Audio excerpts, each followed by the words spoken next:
En el video anterior ya platicábamos acerca de algunas de las historias más sonadas sobre asesinos seriales en México. Hoy continuaremos con otras narraciones de este tipo de personajes. Sin más que agregar, sean bienvenidos a Yesan Radio y comencemos con el video.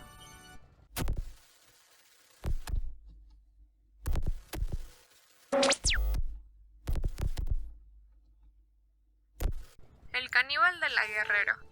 José Luis Calva Cepeda nació el 20 de junio de 1969 en la Ciudad de México, mejor conocido como el caníbal de Guerrero.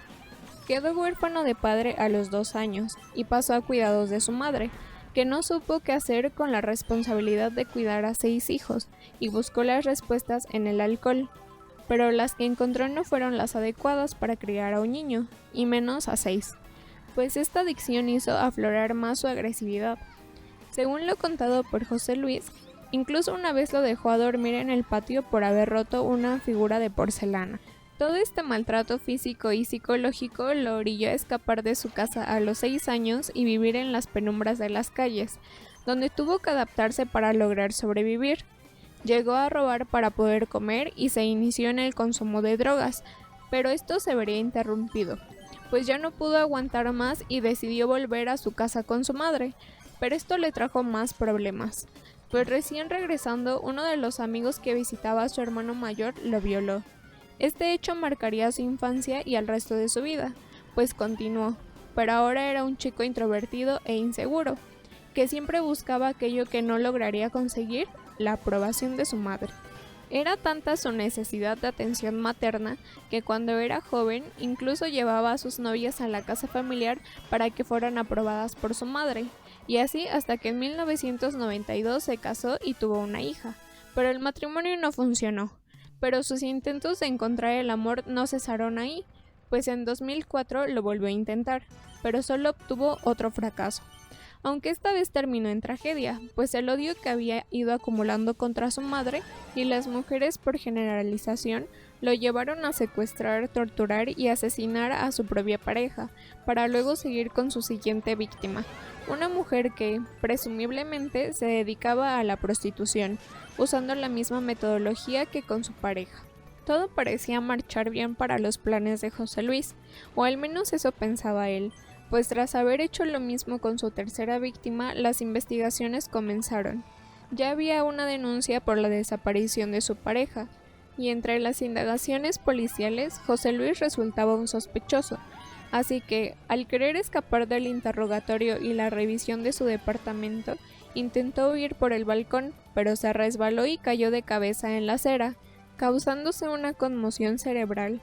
De todos modos, no logró evadir a la justicia, pues en su departamento se encontraron los rastros de la oxisa y un extraño guisado, que según José Luis no era para él, sino para el perro. El caso resultó de gran interés para los medios, un caníbal viviendo en la Guerrero, aunque nunca pudo demostrarse que José Luis hubiera comido algo de sus víctimas. La nota se escribía sola, y aun con eso tuvo que enfrentar los cargos de asesinato e ir a prisión. Todo lo ocurrido lo hizo alcanzar la fama mundial, haciéndose acreedor de varios apodos designados por los medios de espectáculos, como el poeta caníbal, por los manuscritos encontrados en su departamento, o el más llamativo, el caníbal de la Guerrero. Todo este alboroto mediático pudo haberle dado esa atención que él tanto añoraba de su madre, e incluso muchos expertos en la temática hacían mención a los feminicidios como una forma de deshacerse de su lado femenino o de ahogar su homosexualidad reprimida. Para más referencias del caso, la criminóloga Lucía Bort Lorenzo hizo una extensa investigación de este, y su esfuerzo resultó en un libro titulado José Luis Calva Cepeda, el poeta caníbal, análisis criminológico de un homicida serial. Las Poquianchis. Este fue el apodo y sobrenombre mediático que recibieron las hermanas González Valenzuela, María de Jesús, María del Carmen, María Luisa, que también era conocida como Eva, y su líder, Delfina. Estas 4 mujeres eran dueñas de varios bordeles en Guanajuato y Jalisco, que empezaron como intentos de fructificar la modesta herencia que les dejaron sus padres. Esto fue en El Salto, Jalisco, donde aunque la prostitución es ilegal, no se le prestaba mucha atención a este tipo de establecimientos, por lo que pudo mantenerse en funcionamiento durante un largo tiempo, hasta que fue cerrada por una riña que causó mucho revuelo, y las autoridades no tuvieron más remedio que actuar y cerrar el establecimiento. El dinero no fue la única herencia que les dejaron sus padres, pues de ellos habían aprendido a ejercer la violencia, el autoritarismo y especialmente de su padre, la corrupción, pues su ocupación era la de policía durante el Porfiriato, pero tenía más aptitudes de criminal que de justiciero.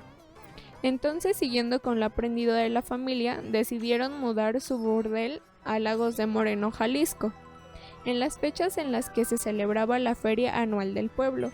Pudieron darse el lujo de hacerse pasar por un bar gracias a los favores recibidos por el alcalde, pues a cambio de favores sexuales, él les facilitó los permisos y la protección. Su establecimiento operaba con total calma y tranquilidad. Usaban un sistema semejante al peonaje del Porfiriato con sus trabajadoras.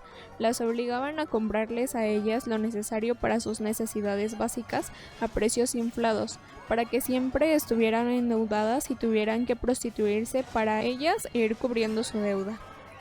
Estas mujeres eran engañadas para trabajar en su burdel o directamente compradas a tratantes, pero esto llegó a su fin en 1964, cuando Catalina Ortega logró escapar del cautiverio en el que mantenían a todas las muchachas, y logró presentar su declaración ante la Policía Judicial de León, Guanajuato.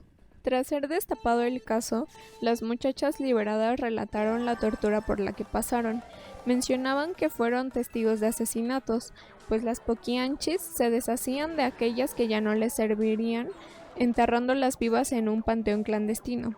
Por todos los crímenes que cometieron, las poquianchis fueron juzgadas y condenadas a 40 años de prisión, pero solo María Luisa pudo cumplirla y salir de prisión con vida. El chalequero.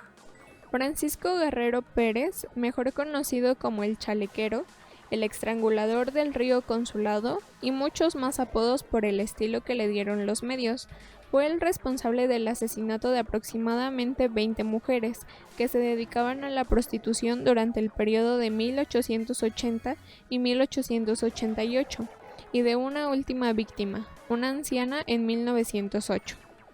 Francisco fue el 11º hijo de una familia que vivía en la pobreza, bajo los maltratos de una madre golpeadora y un padre ausente, hasta que a sus 22 años decidió salir a probar suerte y trabajo como zapatero. Él nunca tuvo las intenciones ni la delicadeza para esconder su misoginia ni sus crímenes, pues se cuenta que se la pasaba alardeando de ellos en el barrio, pero nadie lo denunciaba por miedo. A pesar de todo esto, se formó una familia, se casó y tuvo 4 hijos con su esposa, y otros más en relaciones extramaritales. Y paradójicamente, con su personalidad y sus actos, él se decía devoto católico y seguidor de la Virgen de Guadalupe. Contaba con orgullo su infancia como sacristán. Su manera de vestir era estrafalaria pero elegante. Era descrito con una cierta finura y seriedad, pero sin que le quitara su distinguida fachada de pendenciero. Entonces, existen 2 teorías sobre su apodo, el chalequero. Una apunta que simplemente era porque solía usar este tipo de prenda. Otra menciona que se debía a que sostenía relaciones sexuales a chaleco, con la mujer que él quisiera. La expresión a chaleco indica que algo se hace de manera forzada. En cuanto a sus crímenes, entre 1880 y 1888 se volvieron conocidos por lo organizado de su perfil, pues los cuerpos eran igualmente hallados decapitados y golpeados a las orillas del río Consulado. Esto hasta que los vecinos de su más reciente víctima lo denunciaron y fue arrestado el 13 de febrero de 1888, y aunque solo fue sentenciado por su último asesinato y una agresión denunciada por otra víctima, esto le bastó para ser acreedor de la pena de muerte, misma que fue revocada por Porfirio Díaz y cambiada por solo 20 años de encierro, que ni siquiera concluyó, pues en 1904 fue liberado por error.